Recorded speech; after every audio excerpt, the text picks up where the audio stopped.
I'd like to introduce our next speaker, Mike Wilson. He's the Scientific Director of the McMaster Health Forum and an Associate Professor in the Department of Health Evidence and Impact at McMaster University. His research is focused on harnessing and contextualizing the best available evidence, along with citizen values and stakeholder insights, to strengthen health and social systems.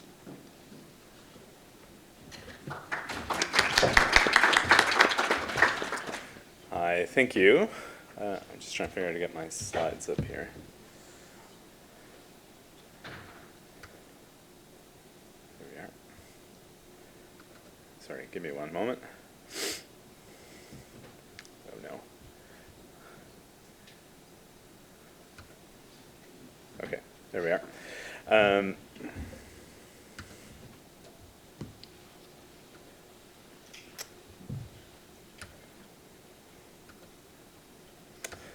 Sorry, this isn't working. Is that up for me?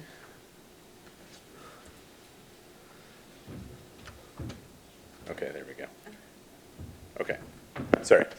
All right, thank you for having me here today. I'm going to be talking about strengthening evidence support systems. I'll tell you a little bit about what I mean by that. I feel like this is going to be a bit of a different presentation than many of the others you're likely hearing today. It's not hepatitis C specific, but it's more about how do we harness and contextualize evidence when faced with pressing policy challenges. So I'm going to be drawing some insights from our work at the McMaster Health Forum on co-leading the Global Commission on Evidence to Address Societal Challenges, as well as some work that we did in partnership with the Canadian Institutes of Health Research on convening a series of virtual dialogues last year around this notion of how do we advance this thinking about a health evidence support system in the country. And to note that I'm not necessarily a hepatitis C researcher, but I've worked a lot in it in the past and have a good knowledge of the field. I worked at the Ontario HIV Treatment Network for 8 years. I'm currently on the board of directors there as well, and I was previously on the board of directors at the South Riverdale Community Health Centre in Toronto, which provides a lot of harm reduction programming and hepatitis C programming. So it is a field that I'm familiar with, but I'm going to talk to you about a little bit more about this evidence and policy intersection. So I'll give you a sense of evidence support systems and what that means, and some insights from that dialogue that I mentioned, and just to acknowledge contributions from two of my colleagues who shared a number of the slides that I'm using today, John Lavis and Carrie Waddell. Thanks to them for helping me pull this together. So I wanted to start with talking about the policy cycle.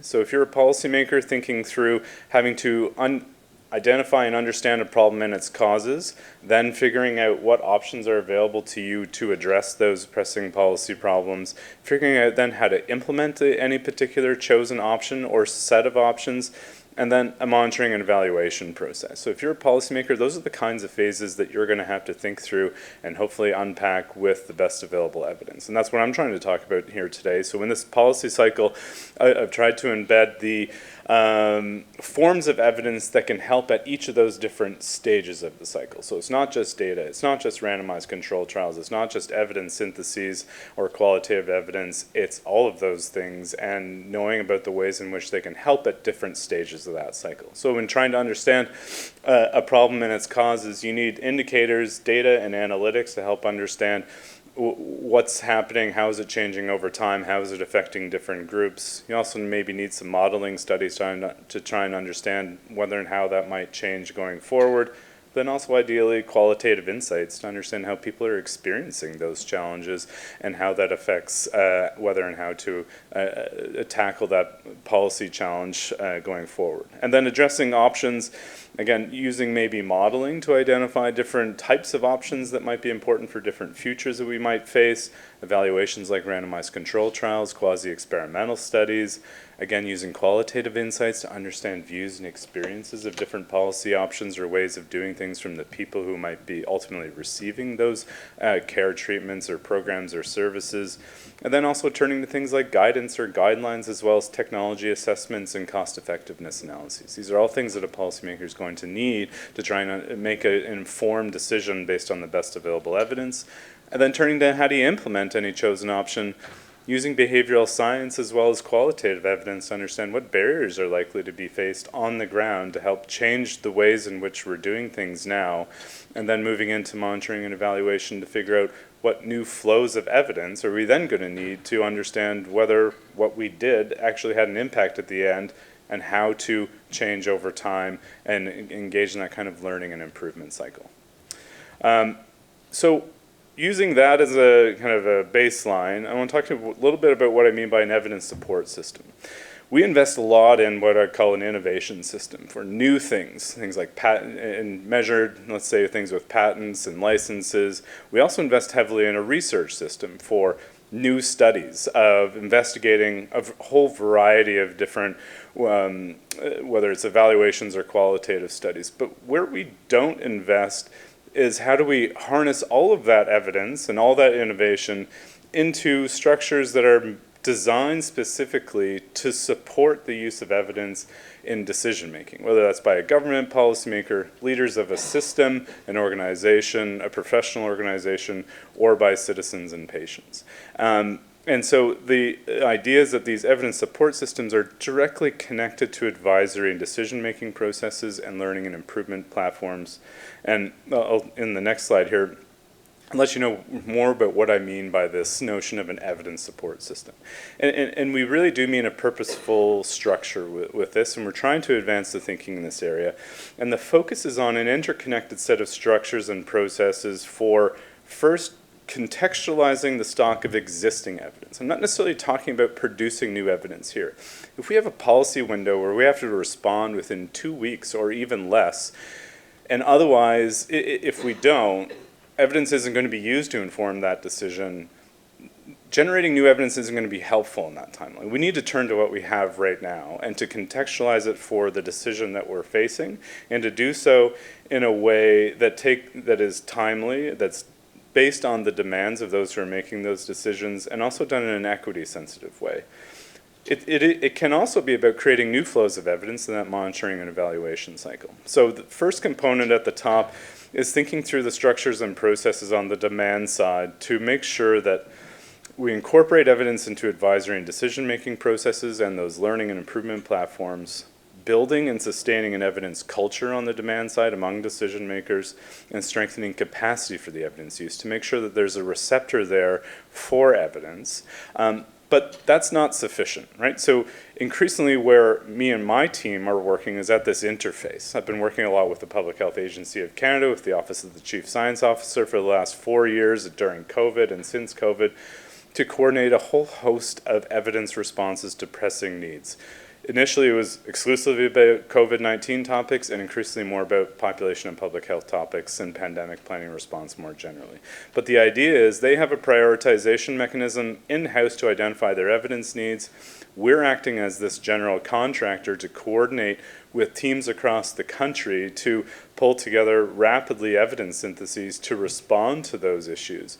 But we need that interface structure in the middle between that demand and supply of evidence to try and coordinate those responses with them.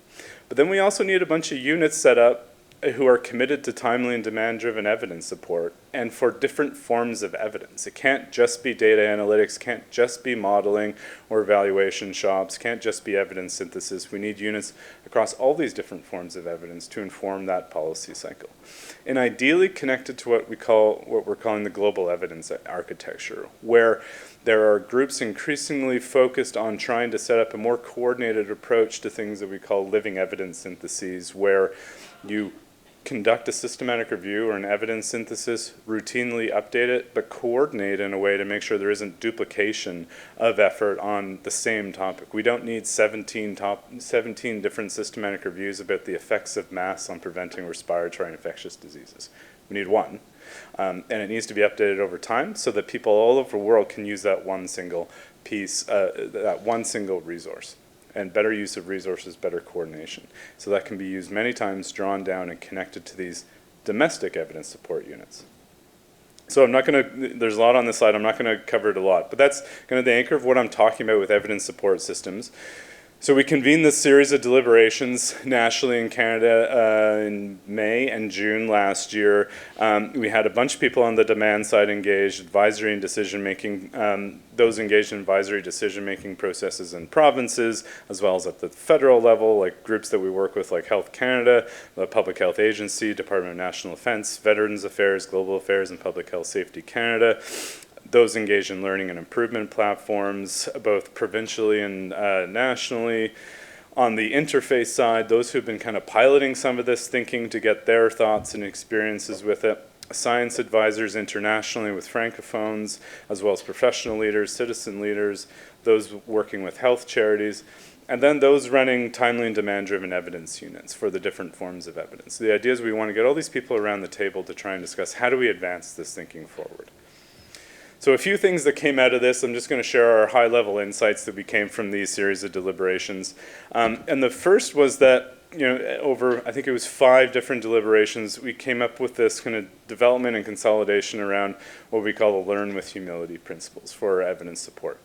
The first is this notion of linked subsystems, where every provincial and territorial health system and prioritized domain can reliably get whatever form of evidence are needed to answer a given question.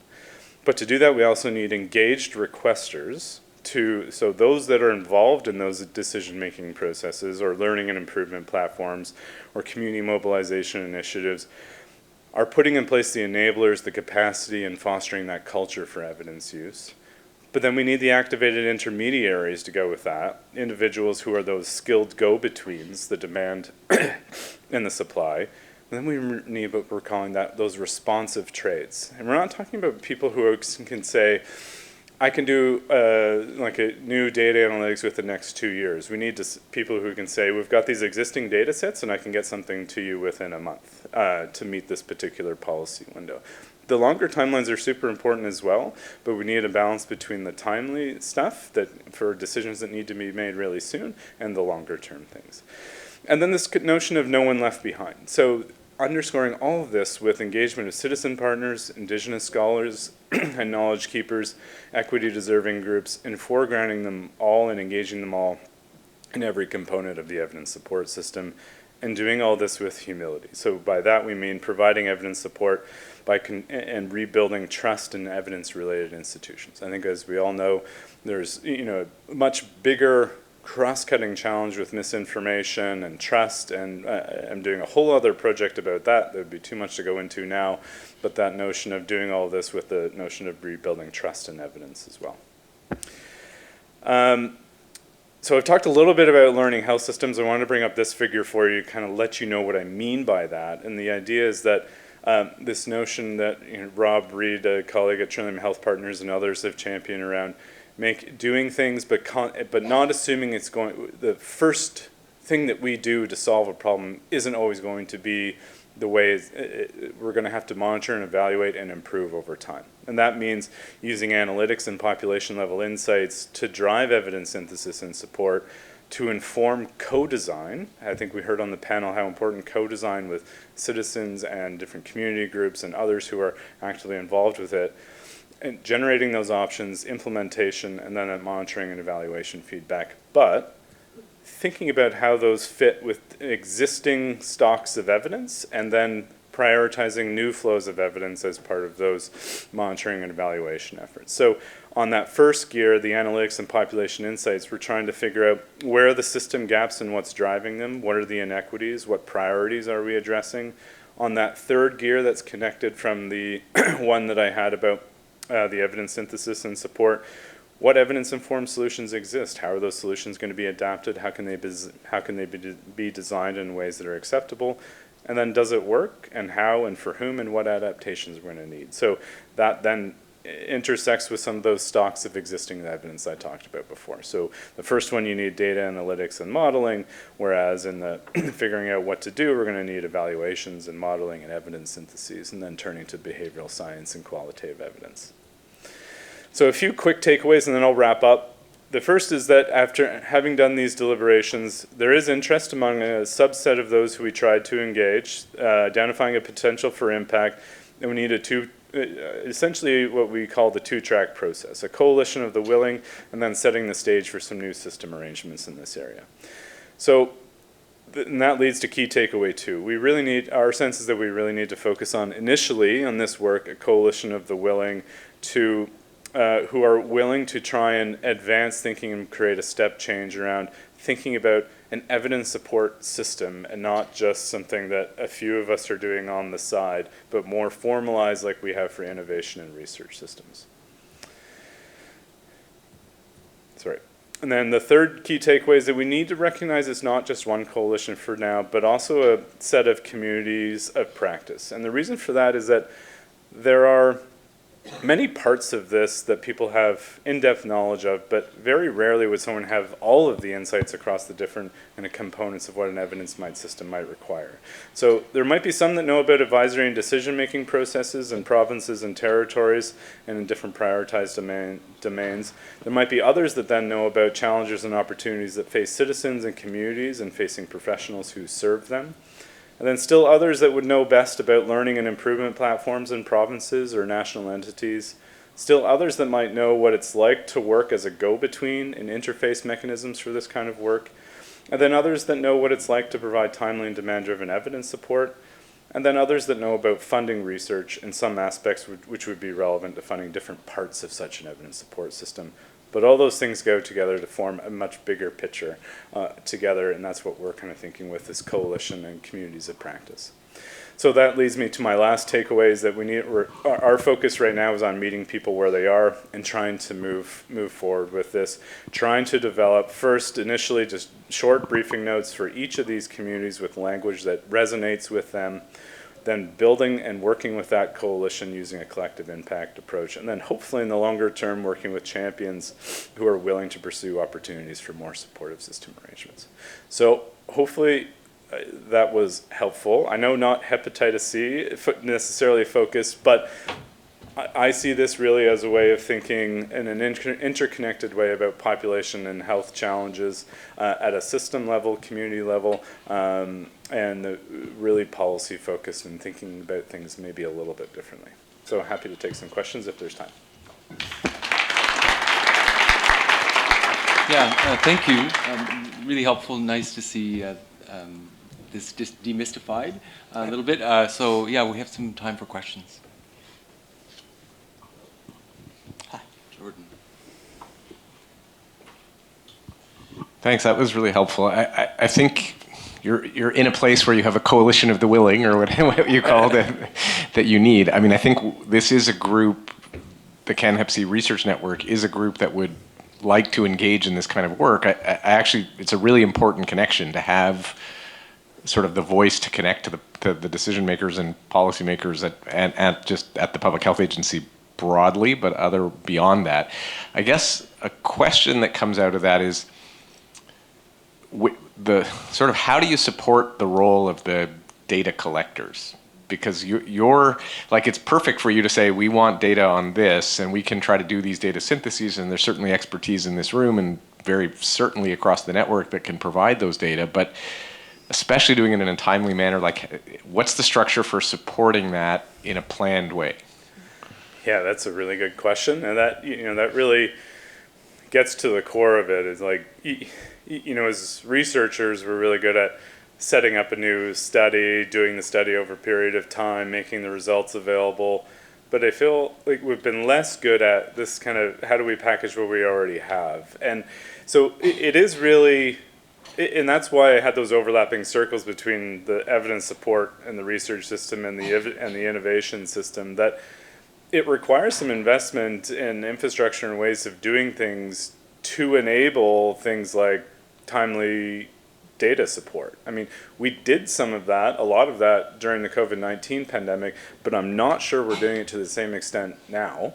And so there's that slippage back where things take longer. We were in an emergency situation. We had to do things really quickly. But there are ways of thinking this through and trying to set up shops to more efficiently link data and have it available at our fingertips when we need to mobilize it. Good to know. We will follow up with you, but thank you. Yeah. I think you need a microphone, though, for recording.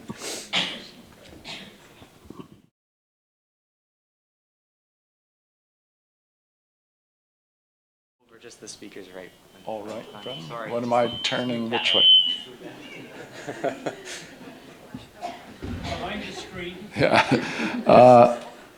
So some of us have had a small amount of experience in trying to affect policy changes by the policymakers, and we end up making presentations to somebody who's been tasked by the health minister of the province or jurisdiction. It's usually some assistant deputy minister for this, and we try to make our pitch and deliver our message, and in the end, nothing happens, or nothing really concrete or substantial happens. There's a few vague promises, and then often, very little action. So I know we cannot affect the political power process from assistant, undersecretary, deputy minister to the person that controls the purse strings and makes real policy. But is there something we and other groups, I don't know, community support groups, how can we help speed along or facilitate that process from the lower or mid or upper level bureaucrat to the person who wields the real power? Yeah, it's such a good question, and I wasn't trying to ignore the political side of this. That's for me, almost a whole separate lecture. But any policy decision, as you're alluding to, evidence is one piece of what is going to inform a political decision. Of course, we have to take into account all of our institutional constraints, the interests and views of different interest holders that are involved, evidence, as well as values and preferences of citizens. So there's all that to weigh in any given political decision. However, what I think is that what's important is to increasingly try and come up with stories or narratives that show what the impact is of not using evidence in a particular situation, and what that can mean both for people's health, but also depending on what a policymaker wants to hear, like what it means investment-wise, return on investment, what it means for strengthening our health system. So trying to say, if you had turned to the best available evidence in this case, instead of relying on these other things, we might have gone down a very different path and achieved some very different outcomes. So trying to make very explicit those trade-offs of what happens when you don't turn to the available evidence, and the risks of maybe focusing on just one study instead of the right forms of evidence and syntheses of existing studies. So I think, the more groups, whether it's in hepatitis C or other groups that can come up with these kinds of anecdotes, can be very persuasive to try and build that culture and commitment to evidence use. Easier said than done, though. We have time for another question.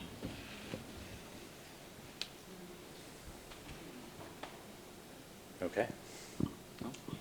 Oh, there. It's not a question, but rather a comment to what you can do.